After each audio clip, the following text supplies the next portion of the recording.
It really only matters what I think of myself.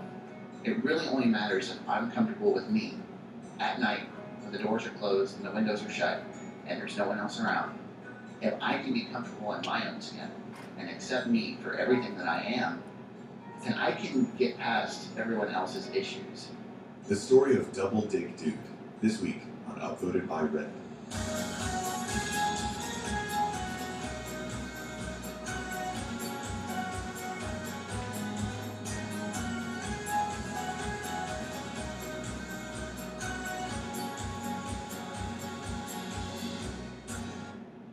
Welcome to episode 7 of Upvoted by Reddit. I'm your host, Alexis O'Hain. I hope you enjoyed last week's episode where we talked about the story of culture shock.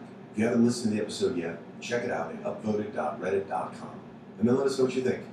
This week's episode is about one of the biggest stars we've seen come out of Reddit, but it's not the story you'd expect. About a year ago, Double Dick Dude, who I'm going to call Clark for reasons that will become clear later, came out online. Literally overnight, he became one of Reddit's biggest stars. Despite achieving massive internet celebrity, Clark has managed to keep his real identity a secret, while still divulging some of the juicy details about seven-way orgies and sleeping with men who have never been with another man before. It didn't take long for national media outlets to pick up the story. True story. There's a man with a rare medical condition that gave him 2 penises. This is true. Yeah, it's all news. Yeah. Yeah. So, ladies, if you meet a man that says he's 10 inches, ask if that's a combined total. For the record, this is not that kind of episode.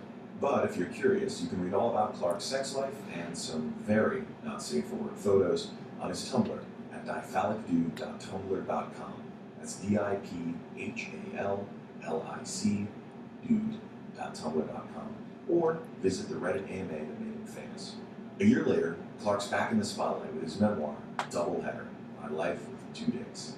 It's a quick and dirty chronicle of the ups and downs of life with this condition. It's a pretty fast read, clocking in at less than 80 pages, and it ranges all the way from hardcore to heartwarming. The Washington Post gave it a glowing review, and it's already a bestseller in the Amazon Kindle store. A few weeks ago, I was lucky enough to have a revealing Skype call with him about his story. We guarantee it's unlike anything you've heard Clark discuss before, and it's coming up after our word from our sponsors. This episode is brought to you by Harry's. They are serious about their shaving products while still respecting your face and wallet.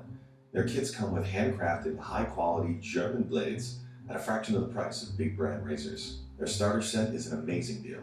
For $15, you get a razor, moisturizing shave cream, and 3 razor blades. A Redditor named Inpix said it best: Harry's are great. They're much better than the cheapest Dollar Shave Club cartridges. They're better than Mach 3's blades. They're a good price, and their handles, especially their stainless, are really nice. So go to harrys.com and they'll give you $5 off if you type in the coupon code UPVOTED with your first purchase. So start shaving better today. That's harrys.com, coupon code UPVOTED.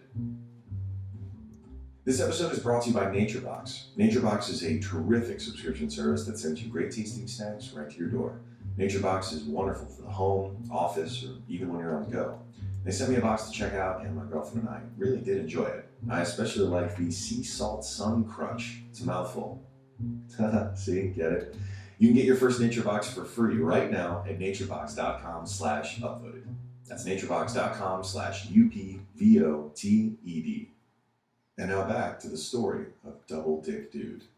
Clark was born with diphalia. If you haven't heard of it before, that's because it's an extremely rare congenital condition that affects an estimated 1 in 5.5 million American men. Which actually might sound like a lot, but most of the time it comes with serious medical complications, like spina bifida and other deformities. Clark, on the other hand, got extremely lucky. In his case, he just has 2 fully functional penises. I look at my dicks like anyone looks at their hands or feet. You know, if I looked down and saw only one tomorrow morning, I'd be freaked out. It would be very weird for me. Before you ask, yes, Clark can pee and ejaculate with both.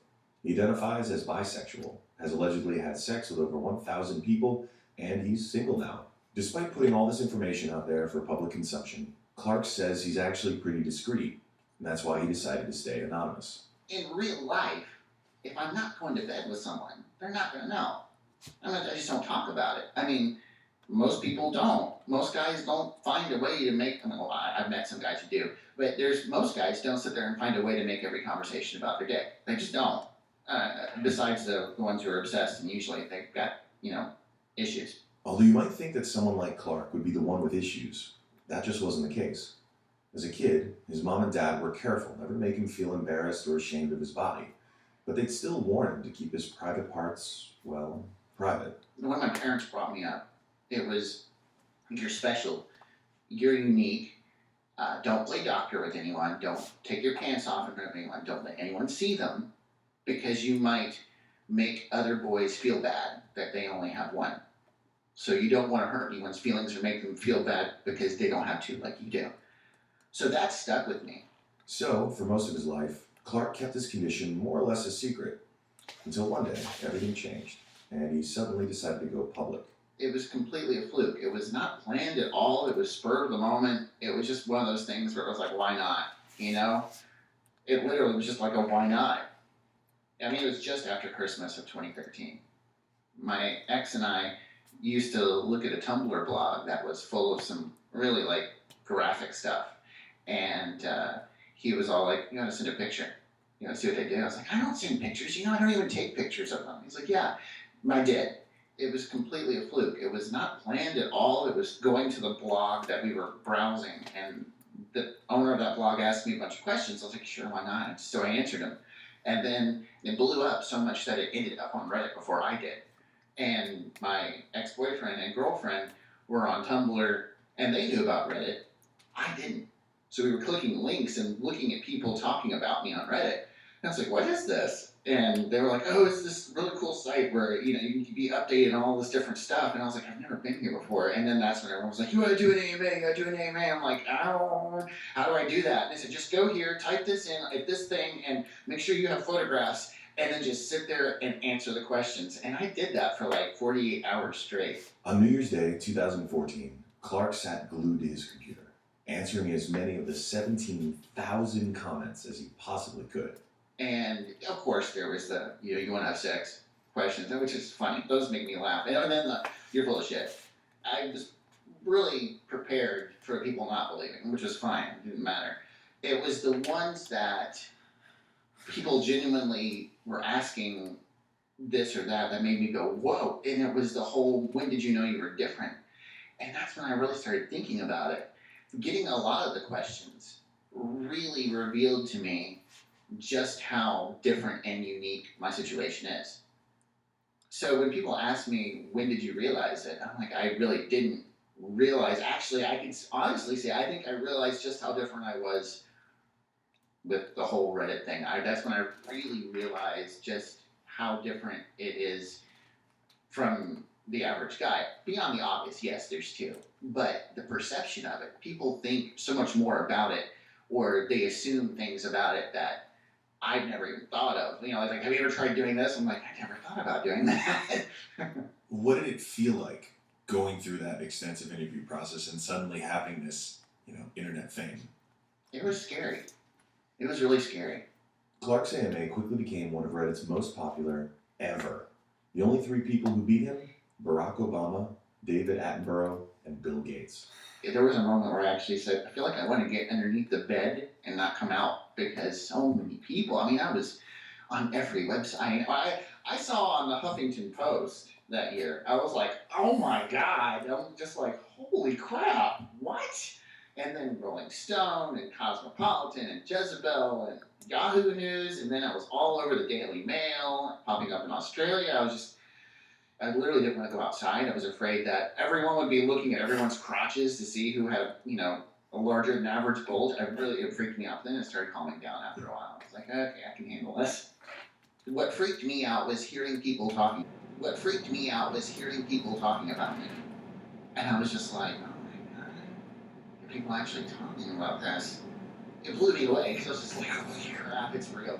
People are actually talking about this away from their computer screens, and people were on their phones showing articles and stuff. I literally was in a subway and saw someone on their phone looking at pictures and showing a person next to them. I guess they were friends, and I was just like, yeah. Those pictures of you.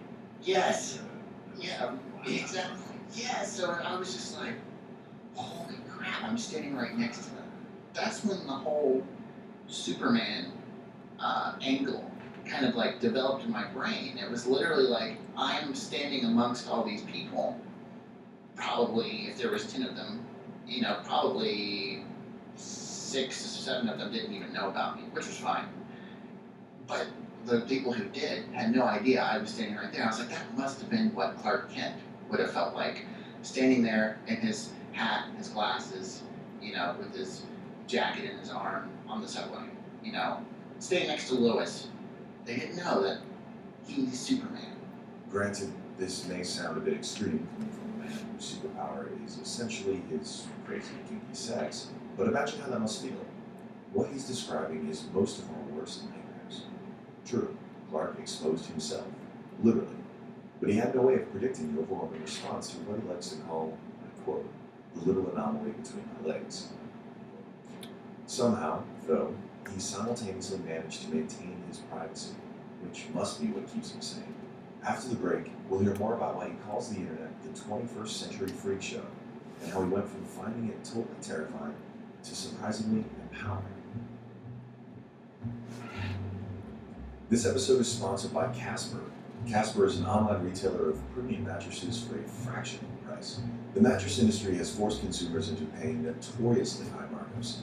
Casper is not a fan of that business model, and neither am I. Casper is revolutionizing the industry by cutting the cost of dealing with resellers and showrooms and passing those savings on to you.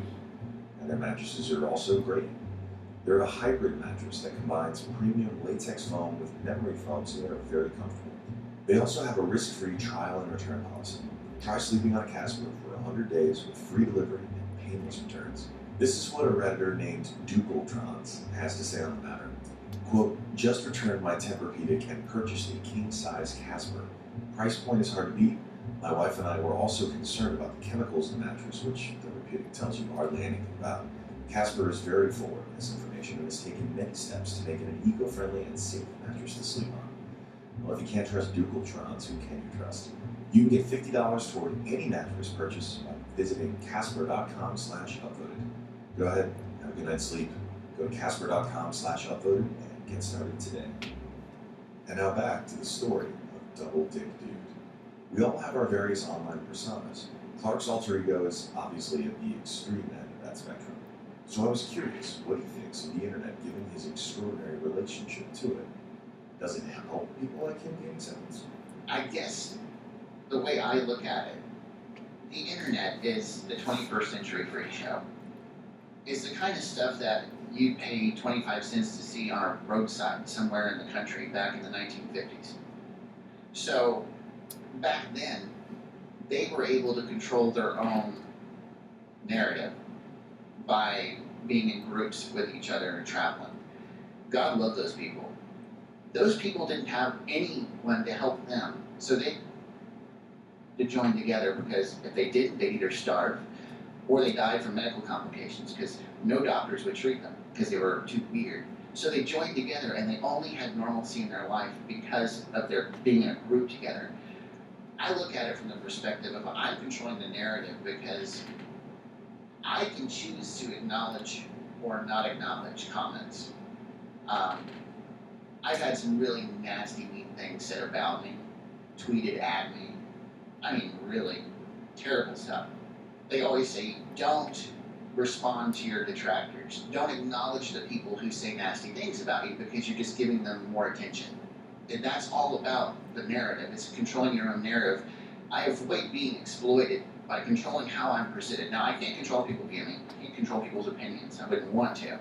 But I can control how the spotlight's shown on me and how I'm presented to people. And I do that by making my choices on how I'm going to be presented.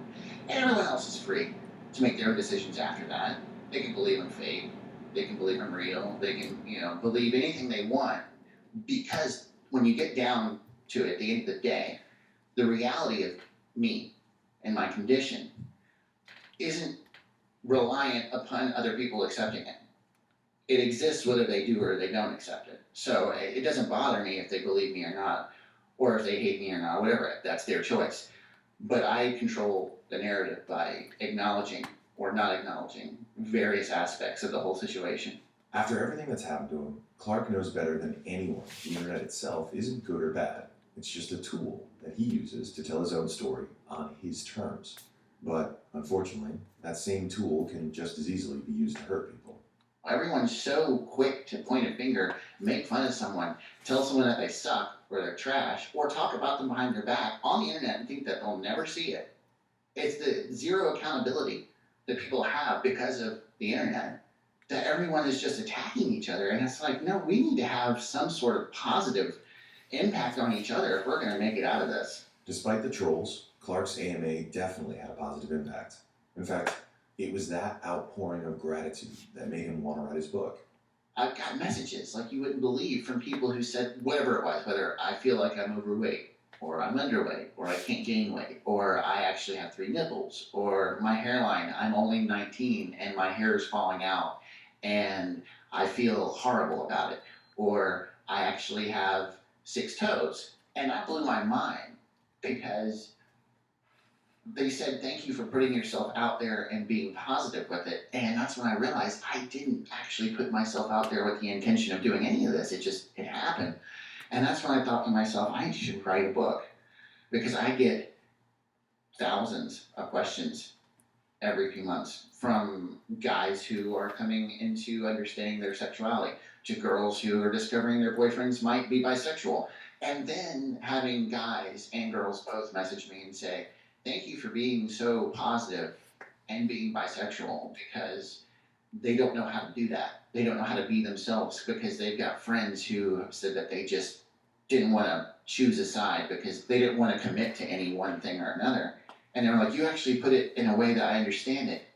The reward for me is hearing from the person who said that they felt alone, but then read and followed me and realized that they weren't alone.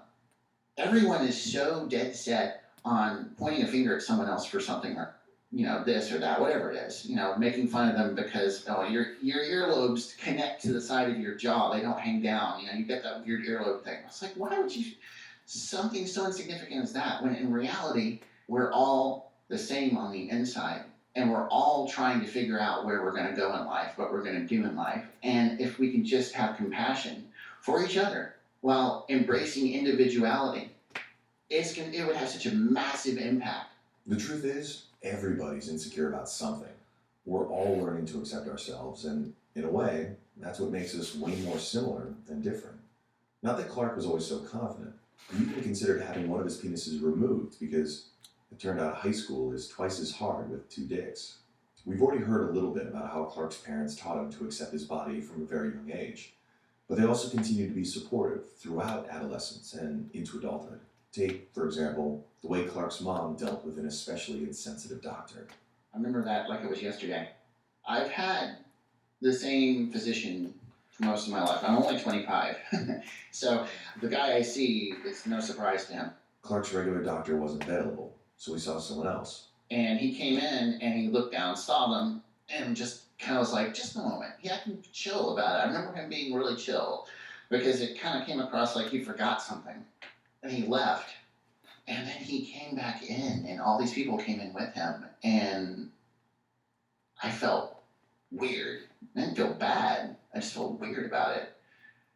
And all of a sudden, there was just a lot of talking all at once. And then my mom was like, that's it, out, started shoving. And then she went, wow, pow, and popped him. And his glasses flew off his head. I remember that. They flew into the hallway. Clark's mom is clearly a badass and an awesome parent. And so, apparently, was his dad, who passed away last year. Clark says that although he gives his mom a lot of much-deserved props, his dad was actually the one who taught him one of the most important lessons of his life. My dad was the one who told me not to worry about what other people thought about me. Back in high school, after I lost my virginity, the girl that I lost it to had told some of her friends, and things started getting around the school. And my buddy heard about it. He's still my buddy, he's still my friend. And was giving them a ride home from school. I had a vehicle and he didn't. And he hated riding the school bus. And so he's like, pretty much just throws it right out there. And I'm just like, oh my God, wow. He thought we had confided in each other all our deepest, darkest secrets, which is 16, really. They seem like a big deal, but, later on you're like, that wasn't anything. So he was butthurt about the potential that I was holding back on him. And so I went through a back and forth in my brain about how I could try to fool him into thinking I only had one. Ended up just showing them both to him, and he was blown away by it, and then he realized that I was not interested in people knowing. And he decided to offend me. No one in school ever saw them except for the girl that I lost my virginity to. And my buddy, who I revealed them to when he confronted me on it. I always wore briefs underneath my boxers when we changed out. I never took showers. We didn't have to take showers. So it was all kind of a, is it true? Is she lying? I went from being no one really cared about me at all. I was one of those non-standout people in school up to that moment. It was kind of like I blended in with a wall. So when everyone started gossiping about maybe it was true, maybe it wasn't true, my buddy was like, it's not true. He only has one. I've seen it. Bingo. There you go. Now we're gay. Clark and his friend were teased mercilessly for months afterward. Finally, he'd had enough. He was on the verge of dropping out and seriously contemplating corrective surgery. My dad said to me, he goes, it doesn't matter. I know why you want this. But even if you do, you'll still be the same possibly gay dude who might have had 2 dicks. It's not going to change who you are. And I love you, no matter what. Clark was actually in the middle of writing about this experience when his dad died. And so I let my mom read what I had written up to that point. And of course, like any mom would, she broke down crying. Clark's mom revealed that before he was born, she'd had 2 miscarriages. When the doctor gave her and Clark's dad the bad news that this pregnancy also introduced complications, she wasn't sure if she could go through with it. She reaffirmed to me that she never regretted having me, ever. But she was so ashamed of herself for having considered abortion at one point. I didn't put this in the book, but she said, I didn't know if I had the strength to go through with it. She said if we had gone and seen the ultrasound and you had appeared to be, she cried even more, normal. She hates that word. She said, if you had been normal, would never have crossed my mind. She said, but I was so scared. She said, your dad said, I'll do whatever you want to do, but let's just keep going. Let's just wait a little bit. Let's just wait a little bit. She said, so we kept waiting. We kept going another month. She goes, and I kept being so scared that she would go in. The doctor would tell her I was dead. Or that I was going to die after being born. And she told me that she thanked God every day for my dad, because if it hadn't been for him for 2 reasons, I wouldn't be here.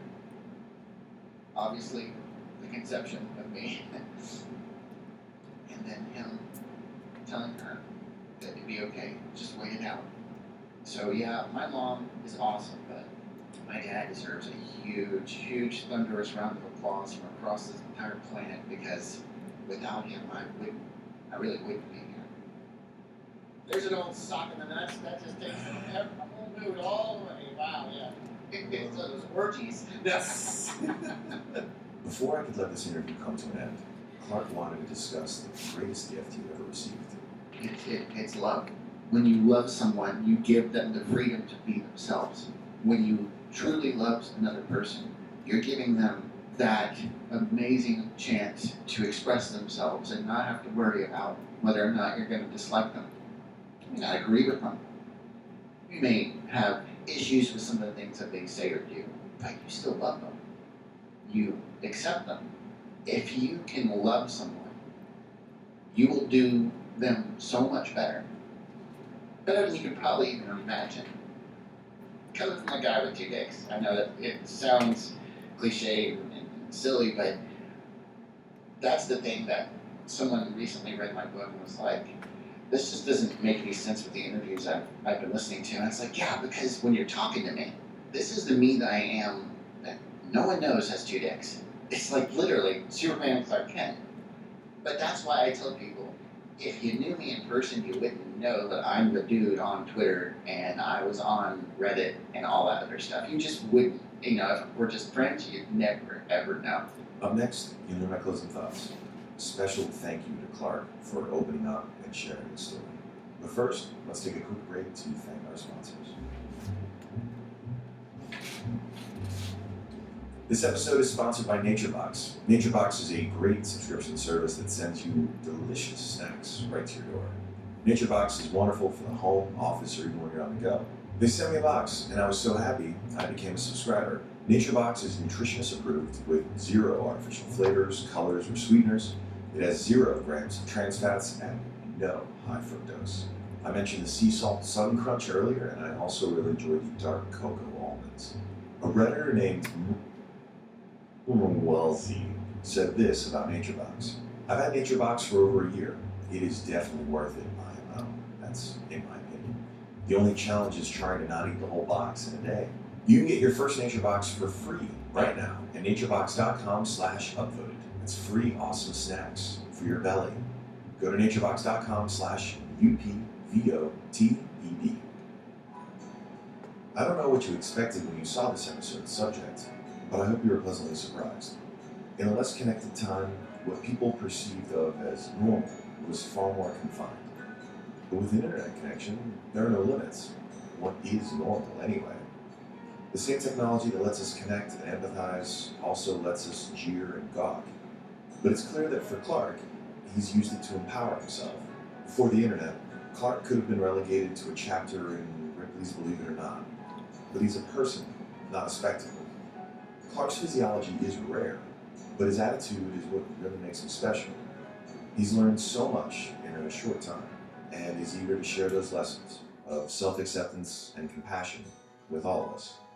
I really, really want to give a special thank you to Clark for opening up and letting us into his life. You can follow him on Twitter at DiphallicDude. That's at DIPHALLICDUDE. And his memoir, Double Header, My Life with Two Dicks, is now available on Amazon. That will be in the show notes. As always, let us know what you think over at upvoted.reddit.com. We just hit 5,000 subscribers, so if you're one of them, thank you. If you're not, you should feel really guilty, so subscribe. We also broke over 300,000 downloads after our latest episode, so thank you for the continued support. We're nearing 100 reviews on iTunes, and we just couldn't be happier with how much you all seem to love this show. So thanks. As always, you can subscribe to Upvoted by Reddit on iTunes, Soundcloud, Stitcher, or Overcast. And let's do this again next week on Upvoted by Reddit.